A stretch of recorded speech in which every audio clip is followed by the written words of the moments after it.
The music in this video was performed and recorded by myself. The Vengestone buyer is a mysterious identity that Ninjago fans have been trying to solve ever since its first mentioning in season 13. Most people look back at the many prior villains we've had in the show, suspecting them for many different reasons to be the Vengestone buyer, and they do have pretty good evidence. However, no one has thought to suspect any of the ninja, and while I have had a few suspicions over the past few months, with some new evidence I am now convinced that Jay is the Vengestone buyer. Keep watching to find out more.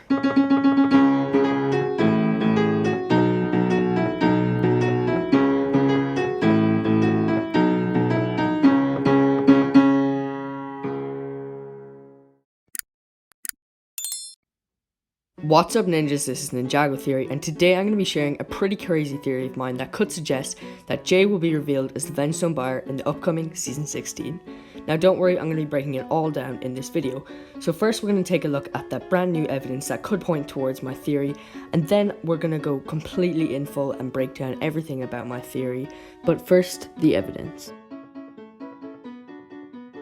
Recently, Tommy Andresen made a tweet replying to someone about the Vengestone buyer, where he said, the Vengestone buyer is going to be someone rich, so have a look out for that. And you know, it is kind of self-explanatory. Of course, they would have to be able to afford the Vengestone, which is basically funding all of Shintaro. They're going to have to be super rich to have that much money. So I've been just trying to go back and think what villains could be seen as rich, or just any past characters really, and honestly, there just aren't that much in Ninjago that really makes sense and fit in with the Vengestone buyer story. And then it hit me, Jay. So when you first think of Jay, rich definitely doesn't come to mind, but if you remember, he's actually the kid of Cliff Gordon. We find this out in season 6, and he's been left loads of fortune, so he is technically rich. Now while they haven't really mentioned it since season 6, it is safe to assume that he still has all of this money and can use it at any moment if he wishes. And Cliff Gordon was arguably one of the most rich people in Ninjago's history, so it is definitely a lot of money that Jay has.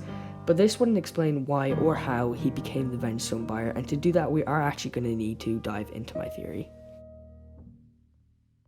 Allow me to paint the picture.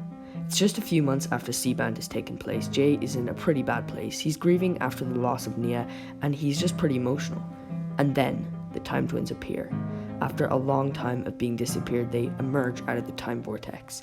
And taking control of Jay's emotional state, they strike a bargain with him.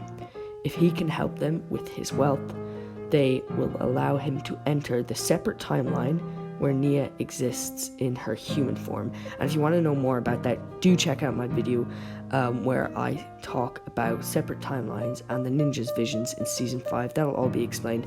But essentially my theory is, and Tommy Andresen in a tweet has actually said that the ninja's visions in season 5 he still sees as canon and to be explored in future seasons, which could also prove this theory correct. But I digress. Basically, it's a timeline where Nia did not turn into her water form and stayed alive, because this is the timeline where the Time Twins didn't meddle, and basically they can get him to that timeline if he helps them out. So what do they need?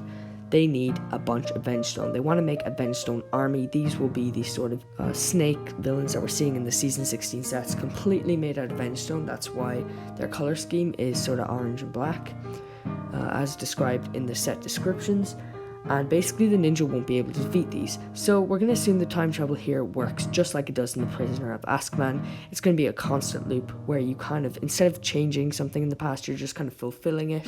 So the Time Twins take Jay to the past, and he funds all of the Vengestone army and buys it for them because, you know, they don't really have anything. They don't have any money. They needed him.